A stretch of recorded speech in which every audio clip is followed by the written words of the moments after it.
Bon, allez, ça fait un peu. Enfin, il y a un peu de console de blanc, mais tant pis. Tant pis. J'essaie de trouver une. On va voir si je fais ça. Vous allez voir mon doigt dominé.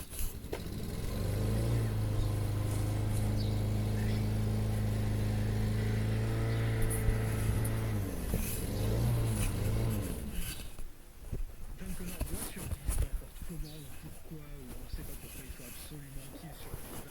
Donc même quand il aura 85 ans, il y aura des mecs qui vont débarquer du passé, du futur, du présent pour lui dire il faut que tu survives. Et ils vont le ressusciter jusqu'à ce qu'il ait 300 ans. Ça n'arrêtera jamais au final, et la fin te prouve que c'est sans fin en fait, cette histoire de Terminator. Il y aura toujours quelqu'un pour tuer John Connor, pour tuer Sarah Connor, pour tuer Kyle Reese. Donc au final, si t'en tues un, ça changera pas grand chose parce que c'est grâce à Skynet qu'ils se connaissent. Et donc, l'histoire, c'est qu'ils sont en train de creuser et de creuser et de creuser de plus en plus profond pour trouver du contenu d'aspirer, à essayer de. Alors qu'il reste plus grand chose au final, et que le mieux ça aurait été vraiment d'avoir une page blanche en fait. Le meilleur moyen d'avoir vraiment un bon Terminator, ce serait tout simplement de recommencer à une autre histoire avec le même concept, sans Arnold. Limite même les John Connor, les Sarah Connor, etc., tu les mets de côté. Je pense que tu aurais une meilleure histoire à raconter comme ça. Mais on disait ça d'Alien aussi, on disait faut se séparer de Ripley, etc. Et au final, bon, on n'a pas forcément eu que des bons films. Dans les comics Terminator, t'as plein d'histoires indépendantes de Sarah Connor et du Terminator d'Arnold. Et ça donne super. Ouais, j'imagine, ouais. T'as Predator contre Terminator, t'as Godzilla contre Terminator. On rigole, mais Tu as Robocop. Godzilla contre Terminator? J'invente, hein, je dis ça.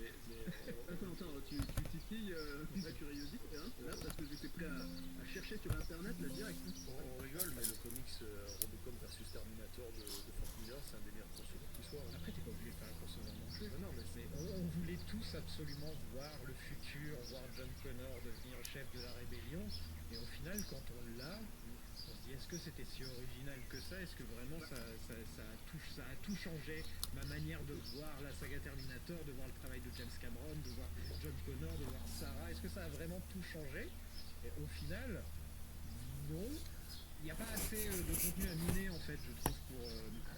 Et on perd le côté métallique, froid des scènes du futur qu'on voyait dans les Cameron. Tu vois, il y avait un côté vraiment métal. On peut pas faire. Voilà. et même dans le présent. Hein. Même dans le présent, mais oui, dans le premier surtout. Mais même, on le ressent pas du tout dans ces scènes-là. Dans ce futur-là. Ce futur fait très militarisé, alors que j'avais plus l'impression que c'était, comme je disais, la bataille d'Alger. Il y a aussi un gros problème pour moi. Je vais tout de suite dire ce que j'aime pas, comme ça vous pourrez dire ce que vous aimez par la suite. Je trouve personnellement que Christian Bale n'est pas forcément bien casté. Je trouve qu'on n'a toujours pas trouvé le bon John Connor. Je le trouve pas sympathique en fait. Et ça, c'est un gros problème du film, c'est que manque de personnages sympathiques auxquels se raccrocher. C'est-à-dire que le seul vrai personnage sympathique du film, c'est Kyle Reese. Et on ne voit pas beaucoup Kyle Reese.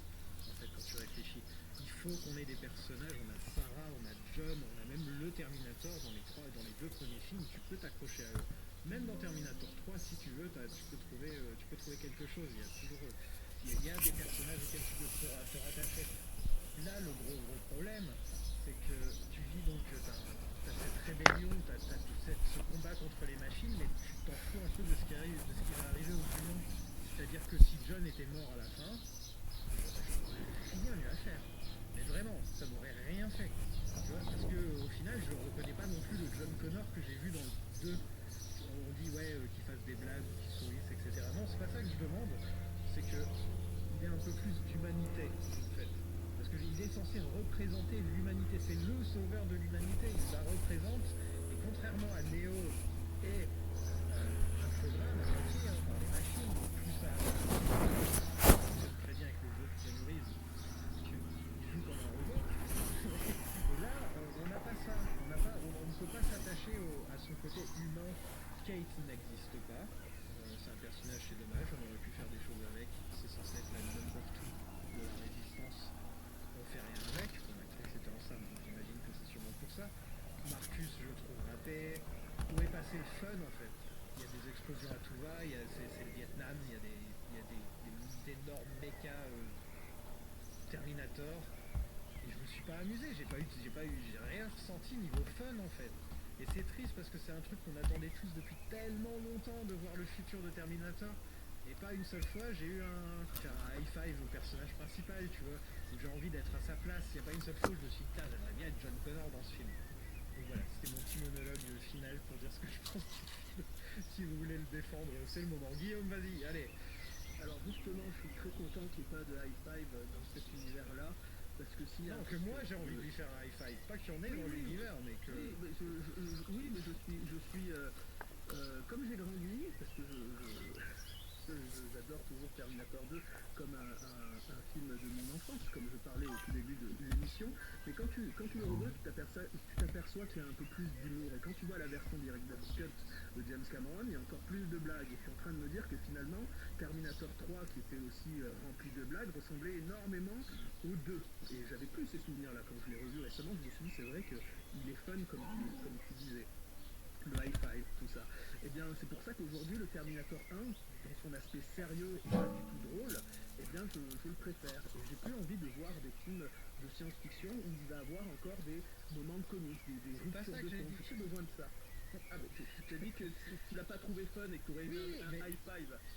J'ai dit que j'aurais envie de boire une bière avec le personnage principal. C'était ça que je voulais dire, pas high five. C'est vrai que je suis... Mais j'ai jamais dit une seule fois que je voulais de l'humour autant que dans Terminator 2 ou dans Terminator 3.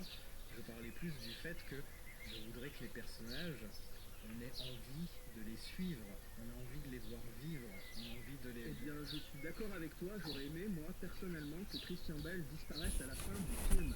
Je trouvais que l'idée de base aurait été de mettre John Connor et être un Marcus qui va devenir cette espèce de nouvelle icône, et élever Kylo Reese pour aller détruire ses congénères, donc des machines. Ça avait un aspect super profond, et on aurait pu avoir cette idée de l'âme dans la machine. En plus, je suis un grand fan de Nier Automata, et que j'adore cet aspect où finalement, peut-être que l'âme, ça se construit au fur et à mesure. Ça devient quelque chose comme Terminator 2, à la fin, quand il lève son pouce et qu'il fait un high five, c'est quand même un début d'humanité qui se crée à l'intérieur de la machine. Et je trouve que Marcus aurait pu devenir cette espèce de John Connor dans une suite hypothétique. Pour moi, cet univers, il y avait beaucoup de choses à dire, parce que c'était le début de la vraie fin. Et j'aurais aimé voir cette trilogie comme la planète des singes, où on aurait pu avoir un final où finalement c'est très nihiliste et on n'y arrive pas à les battre et le monde devient sombre. Pour moi, c'était vraiment une introduction Salvation qui te donnait l'espoir là où finalement tu savais très bien qu'il n'y en aurait pas. Je trouve justement que dans des films post-apo comme proposait ce film, il y avait plein de choses à dire, notamment sur les côtés humains. On n'a pas eu. C'était le grand problème de ce film. Je suis très fan du méca design, très fan des effets spéciaux, des miniatures. On sent que c'est des vrais putains de passionnés qui ont fait le film. Ils se sont éclatés en termes d'explosion et de design, mais ça, je suis d'accord, ça fait pas tout. J'ai pas envie d'aller boire un coup avec Christian Bale, John Connor, et j'ai pas envie forcément que Marcus soit juste là pour sauver les gens. Tu vois, non, ça aurait été bien d'avoir ensuite Marcus qui élève Kyrie, mais là je pars dans la fanfiction. Je sais pas qui est Marcus au final, c'est aussi ça un des gros problèmes du film. J'aurais pu le développer après, mais boum, quoi. Mais je pense que l'univers avait plein de choses à dire, et que tant que t'as des humains qui sont contre un ennemi commun, ça aurait pu donner plein de choses qu'on n'a pas vues, comme tu disais, qu'est-ce qui se passe en dehors des safe, Attendez, je me sers mon corps. Un peu non. Ça aurait été sympa, à la place on a eu Je me sers mon nom. le coucher de soleil, et Jurassic Park, tout va bien, et c'est peut-être la fin, ou peut-être pas. On peut pas fermer le film de toute façon, c'est comme ça. Oui, alors c'est vrai que le voyage émotionnel n'est pas du tout satisfaisant. Même dans le 3, il y avait un voyage émotionnel. En fait, le 3 s'appuie sur les deux premiers, mais il a une ligne claire. Il y a une ligne très claire. C'est-à-dire qu'il y a quand même un voyage émotionnel, il y a un périple, et il y a une évolution de personnage. Le John Connor, tu ne l'apprécies pas forcément, mais au moins, là où il finit, c'est extrêmement satisfaisant parce qu'il a une prise de conscience incroyable. Kate perd tout dans le film. Voilà, c'est une femme qui t'as vu chose et qui va devoir trouver la force en elle de survivre. C'est aussi écho à Sarah. Et puis le Terminator était aussi intéressant parce que tu te rends compte que lui aussi il avait un objectif qu'il voulait partiellement planquer pour justement accomplir sa mission. Et puis finalement cette fin te mettait complètement à terre parce que justement le film se voulait d'apparence léger, mais en fait c'était un gros camouflé pour cette fin absolument incroyable. Celui-ci, Salvation, il y a 2 voyages, celui de John, celui de Marcus, en fait, c'est des voyages qui sont interrompus. Oh non. John Connor n'est pas un personnage. Non mais attends, mais t'es sérieux? Quoi? Mais Tu sais combien ça coûte une porte en chaîne noire? T'as intérêt à me la repayer. Eh, t'as fumé, t'as cru que j'allais te repayer ta porte. Non mais calme les gars, c'est pas grave, c'est qu'une porte. Oh non. Je pense que tu n'as pas bien compris. Repaye-moi cette porte. Eh vas-y, enfile-moi merde, jamais je repaye ta porte. Oh pitié. Mais mec, tu vas le tuer, il a une femme. C'est un personnage humain qui Mathilde, c'est ça?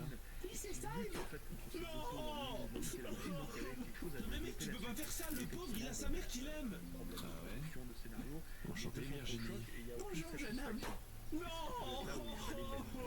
Mais mec, c'est horrible, le pauvre, il a sa... Non, non, j'aime plus personne, c'est bon. Quoi? Bah non, t'as oublié tes 2 enfants. Salut les enfants. Bonjour. Non, c'est bon, j'ai payé. Et bah voilà, c'est parfait. En mode, je suis satisfait juste de ce que je regarde. C'est-à-dire, j'adore la photo, j'adore l'action, j'adore l'action, j'adore le méca design. Et en fait, ce film, non mais attends, mais t'es sérieux? comme je l'ai bien connu, Tu sais combien ça coûte une porte en chaîne noire? T'as intérêt à me la repayer.